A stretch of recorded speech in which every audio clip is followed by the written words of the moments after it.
Hello dear student, myself Himanshu Kat. आज हम लोग लेक्चर 2 पे बात कर रहे हैं काइनेमेटिक्स और प्रॉब्लम्स रिलेटेड टू ग्राफ पे। ठीक है, ये आज लोग का जो डिस्कशन है वो ग्राफ ओरिएंटेड डिस्कशन रहेगा काइनेमेटिक्स के सेक्शन में। और इसमें जो हम क्वेश्चन ले रहे हैं वो दो टाइप के क्वेश्चन देंगे, एक तो सिंगल करेक्ट टाइप और एक more than one correct type.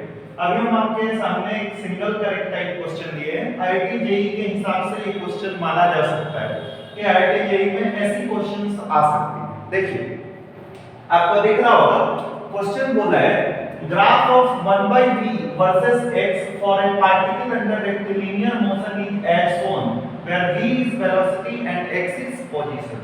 आपको जो ग्राफ यहां पे दिखाया गया है उस ग्राफ को अगर आप ध्यान से देखें तो आपके पास ऐसा है, this is your position function and this is your 1/v। 1/v या v इनवर्स दोनों बात बराबर है। दिस इज सेकंड पर मीटर, मतलब ये वेलोसिटी ना होकर के बल्कि रेसिप्रोकल ऑफ वेलोसिटी है। कर्व जो बनाया गया है वो 4 सेकंड से लेकर के और 12 सेकंड तक में कर्व बनाया गया है।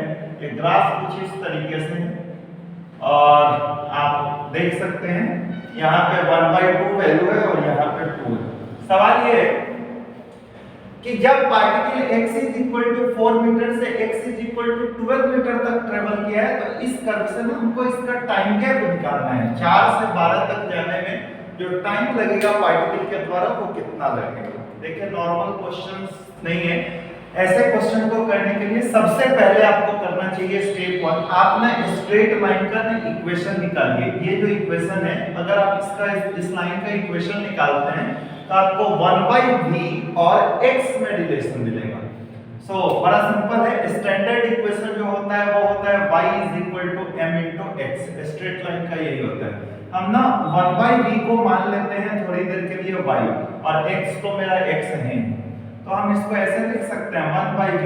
m को तो आप जानते हैं, m तो स्लोप होता है और स्लोप का मतलब क्या होता है? स्लोप का मतलब चेंज इन y एक्सिस अब बटा में चेंज इन x एक्सिस, है ना। तो इस वैल्यू का डिफरेंस ले लो, इस वैल्यू का डिफरेंस आ जाएगा 2 - 1/2 दैट इज इक्वल टू 3/2 और इसकी डिफरेंस कितनी आ जाएगी तो 12 - 4, सो दिस इज 8। स्लोप जो आ गया अपने पास वो आ गया 3/2/8 * x। 1/v is equal to 3/16 times of x। अब देखो हमारे पास इधर वेलोसिटी है और इधर x है, हमको तो टाइम निकालना है। तो जानते हो ना कैलकुलस मेथड में वेलोसिटी इज इक्वल टू क्या होता है? Velocity is equal to dx/dt ही तो होता है। तो आल्सो v बराबर अपने पास हो जाएगा dx/dt।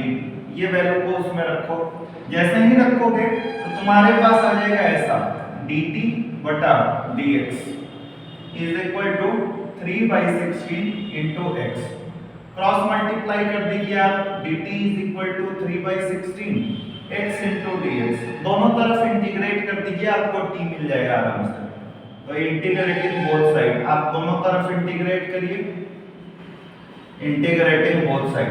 आप जैसे ही इंटीग्रेट करिएगा तो आपके पास फंक्शन ऐसा हो जाएगा, इधर हो गया dt का इंटीग्रेशन और ये हो जाएगा आपके पास 3/16 तो बाहर x * dx का इंटीग्रेशन। लोअर लिमिट हो जाएगा x = 4 और अपर लिमिट हो जाएगा x = कितना 12। अब तो सॉल्व कर लेना है अपने को।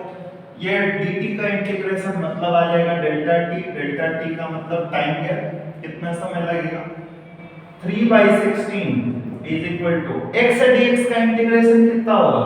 सो this is going to be x² 2। Lower limit is 4, upper limit is 12। Now evaluate this expression 3/16, this is 12 * 12/2 minus 4 * 4 and by 2. You are going to have 2 times and this is your 6 times. So delta t is equal to 3/16 into 72 minus 8. Delta t is equal to 3/16 into 64। देखिए 16 से ये 4 बार में कटा, delta t is equal to कितना 12 second. जब time gap अपने पास 12 second आ गया, सो आंसर इज d। तो आप देखें इस क्वेश्चन में नॉर्मल अप्रोच नहीं है। जैसे आपके बच्चों के मन में जो कर्व का आइडिया होता है वो बस यही होता है कि हम एरिया निकाल देंगे या डाल देंगे हो जाएगा, नहीं। इस क्वेश्चन में अगर आप ध्यान से देखें तो एक तो स्लोप का भी कंसेप्ट है, दूसरा बेसिक डिफरेंशिएशन इंटीग्रेशन तो है ही है, ठीक है। और ये बेसिक रिलेशन था v = dx/dt जो हमने यूज किया और उस हिसाब से ये प्रॉब्लम सॉल्व हुआ। हम चलते हैं एक और ऐसे नेक्स्ट क्वेश्चन की तरफ, ठीक है।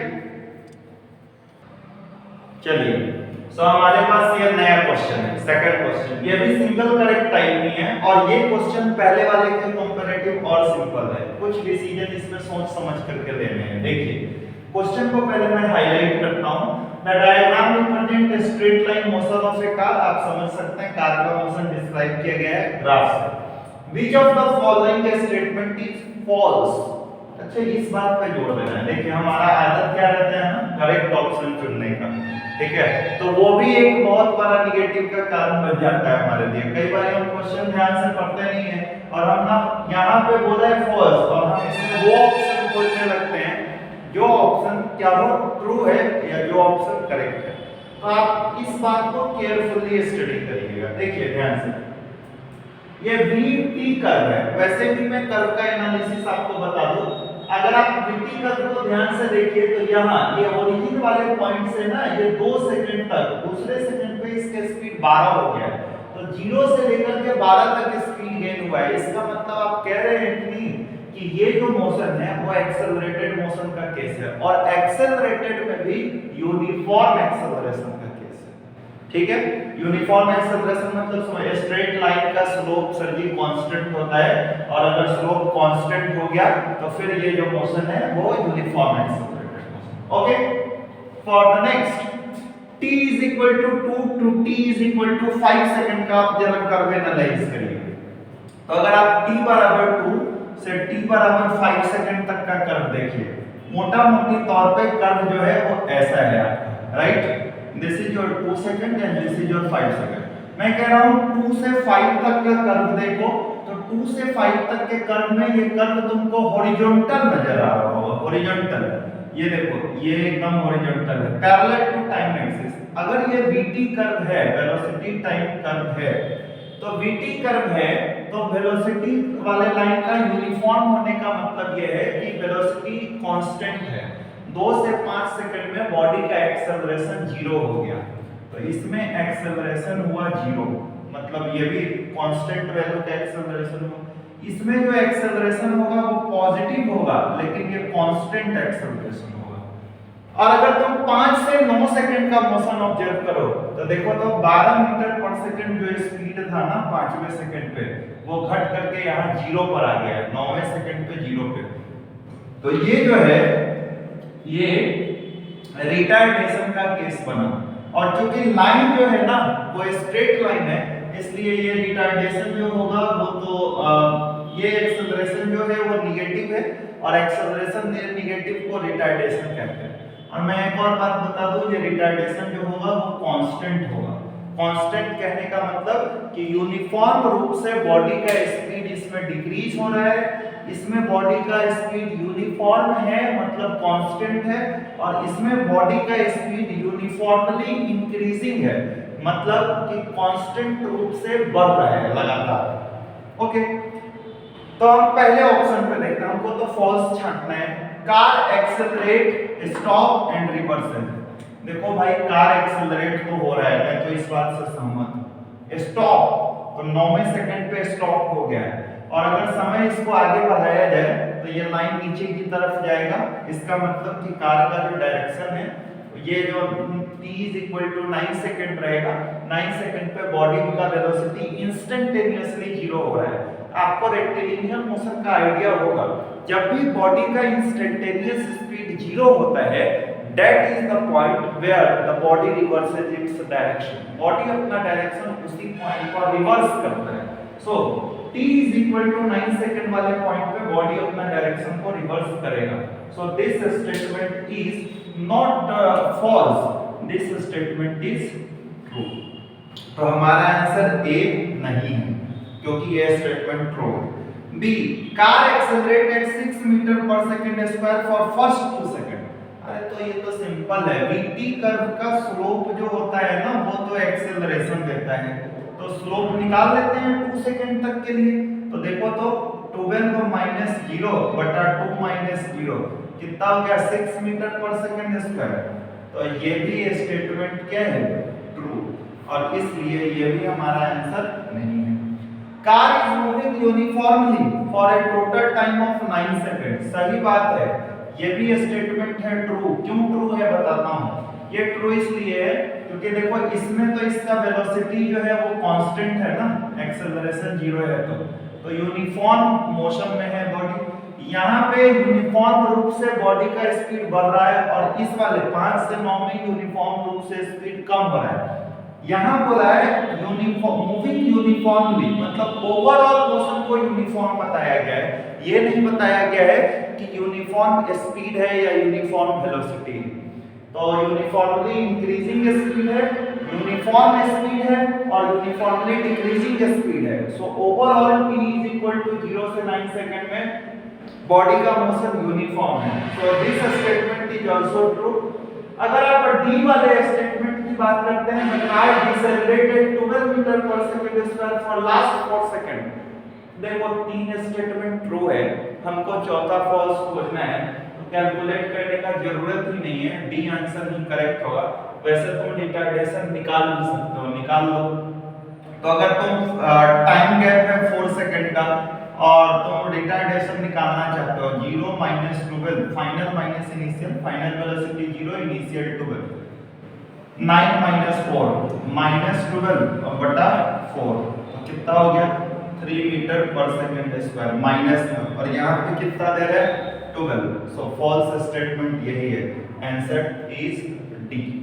ठीक है, तो इस तरीके से हम लोग क्वेश्चन करते हैं, लॉजिक है। ठीक है, हम आपको नेक्स्ट क्वेश्चन पे ले चलते हैं जो है मोर देन 1 वाला। ठीक है, देखिए ये जो प्रॉब्लम है ये दिया है more than 1 alternative are correct और 1 इज करेक्ट। या तो 4 ऑप्शन में से कोई एक ही सही होगा या तो एक से अधिक ऑप्शन भी सही हो सकता है।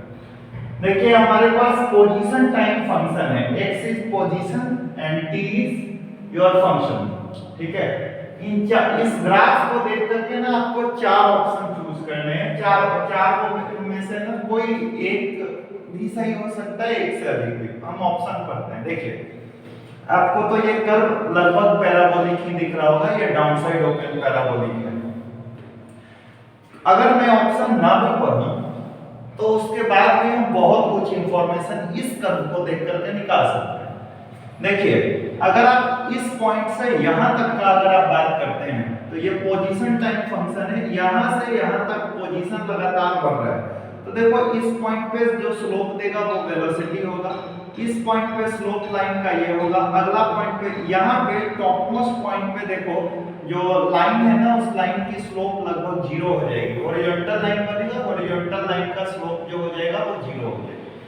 इसका मतलब ये हुआ कि इस पॉइंट पे टॉप एंड पे जो वेलोसिटी है वो तो 0 मीटर पर सेकंड दिखा रहा है, और इससे पहले जैसे जैसे आप नीचे की तरफ उतरते जाओगे आपको वेलोसिटी का वैल्यू ज्यादा मिलते जाएगा। अगर आप टाइम के हिसाब से जजमेंट लेते जाएंगे तो इस पॉइंट पे आपको जो वेलोसिटी मिलेगा अगले वाले पॉइंट पे इसका जो वेलोसिटी होगा अगले वाले पॉइंट पे इस पॉइंट पे वेलोसिटी और कम मिलेगा। इसके आगे वाले अगर कोई पॉइंट लेते हो तो टेंजेंट लाइन बता रहा है कि उसका स्लोप और कम हो रहा है, जितना स्लोप कमेगा भाई स्पीड उतना कम होगा। तो इधर से इधर जाने पर स्पीड कम आ रहा है, इसका मतलब कि पार्टिकल जो है वो रिटार्डेशन है, राइट। अब यहाँ पे वेलोसिटी 0 हो गया, अब इससे नीचे चलो, मतलब जैसे जैसे तुम टाइम के तरफ आगे आगे चलते चले जाओगे। अब देखो इस पॉइंट का स्लोप हम निकाल लेते हैं, इस पॉइंट का स्लोप, इस पॉइंट का स्लोप, मतलब 2-3 पॉइंट का रैंडमली स्लोप करके देखो, स्लोप निकाल करके देखो। इस पॉइंट का जो स्लोप बनेगा वो ऐसे, यहाँ पे जो आपका टेंजेंट बनेगा वो ऐसे, और यहाँ का टेंजेंट। अगर ये तीनों लाइन का अगर आप टेंजेंट का स्लोप देखो तो ऊपर वाले का स्लोप कम, नीचे वाले का स्लोप और ज्यादा, मतलब जैसे जैसे आप नीचे की तरफ आ रहे हो x में स्लोप और बढ़ते जा रहा है। That means what? That means कि now as the time is increasing the speed is also increasing, speed भी बढ़ रहा है। इसका मतलब पार्टिकल शुरू में रिटार्ड हो रहा था, एक समय पर स्पीड उसका 0 हो गया और उसके बाद पार्टिकल उसी डायरेक्शन में एक्सेलरेट होते हुए रह गया। अब ऑप्शन चेक करते हैं। बोला है पार्टिकल है positive acceleration in initial, particle का एक्सेलरेशन शुरू में पॉजिटिव था, ये तो गलत बात है क्योंकि स्पीड जो है वो कम होते जा रहा है, तो ये तो पहले ही कर। Particle has negative acceleration in initial, particle का एक्सेलरेशन नेगेटिव था शुरू में, and positive acceleration in later part of motion, और जो अगला जो पार्ट है उसमें पॉजिटिव एक्सेलरेशन था। तो देखिए यहाँ पे ना जजमेंट बच्चा कभी-कभी गलत ले लेता है। बी ऑप्शन जो है ना वो थोड़ा सा कंफ्यूजिंग है। यहाँ पे नेगेटिव एक्सेलरेशन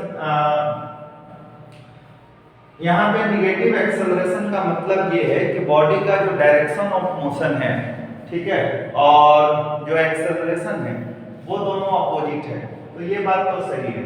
बोला है and positive acceleration in later part of motion, positive acceleration नहीं हुआ ये कि बॉडी पहले रिटार्ड कर रहा था, ठीक है, तो उसका जिस तरफ एक्सेलरेशन था अभी भी जब वेलोसिटी 0 हुआ उसके बाद भी उसका एक्सेलरेशन का डायरेक्शन वही है। तो बी पे आप पुनः विचार करिएगा। सी पर आप आ जाइए। Particle has negative acceleration during whole course of motion, तो नहीं, शुरुआत में जो इसका एक्सेलरेशन है वो कैसा है, शुरुआत में इसका एक्सेलरेशन रिटार्डेशन जैसा है और बाद में जो इसका एक्सेलरेशन है वो इसके स्पीड को बढ़ाने का काम कर रहा है, तो सी भी काट दो कि गलत है और आपको करेक्ट चुनना था। Particle has positive acceleration during whole course of motion, और पार्टिकल का एक्सेलरेशन हो रहा है कि पॉजिटिव है पूरे मोशन के दौरान, तो नहीं, डी ऑप्शन जो है, डी ऑप्शन भी तुम्हारे पास गलत है। और एक और बात, अच्छा यहाँ पे मैंने सी के बारे में गलत बात बोल दी। Particle has negative acceleration during whole course of motion, तो देखो नेगेटिव एक्सेलरेशन, अभी पार्टिकल पॉजिटिव देखो x ऊपर की तरफ बढ़ रहा है, तो पोजीशन धीरे-धीरे ऊपर बढ़ रहा है। अगर पोजीशन ऊपर बढ़ रहा है तो मतलब सही बात है ना, इसका जो स्पीड है वो कम होते जा रहा है, मतलब पार्टिकल का एक्सेलरेशन जो था वो अपोजिट डायरेक्शन में था, x पॉजिटिव एक्सेलरेशन नेगेटिव। तो शुरू में तो नेगेटिव था और इस इंटरवल के बाद बॉडी भी नेगेटिव डायरेक्शन में ही मूव करने लगा, देखो x भी डिक्रीजिंग है, तो बोला है particle has negative acceleration during whole course of motion, so C is correct. और पूरे मोशन में अगर पार्टिकल का एक्सेलरेशन नेगेटिव है तो इसमें बी ऑप्शन भी गलत हो गया कि बोला है कि लेटर पॉजिटिव एक्सेलरेशन, अगर लेटर बाद में भी पॉजिटिव एक्सेलरेशन होगा तो स्पीड इसका जो है वो बढ़ता नहीं, ठीक है। So A B and D are wrong, C is your correct option, इसमें आपको सी ही चूज करना है, ठीक है। अगली क्लास में अगला जो लेक्चर होगा, ठीक है, उसमें हम ग्राफ बेस्ड जो क्वेश्चन है वो तो हम बात कर लिए हैं।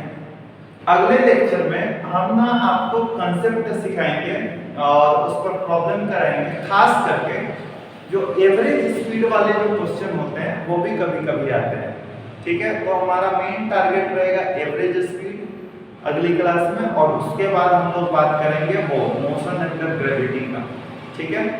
So one request from my side, अगर आपको ये वीडियोस अगर आपको पसंद आता है तो आप ना इस जो वीडियो है उसके नीचे ना एक रेड कलर का सब्सक्रिप्शन का ऑप्शन रहता है, आप उसको सब्सक्राइब कर लीजिए हमारे चैनल को, ताकि हर रोज जो नया नया वीडियो आता है वो आप तक लगातार पहुंचते रहे। And please like, share and subscribe our channel. Thank you.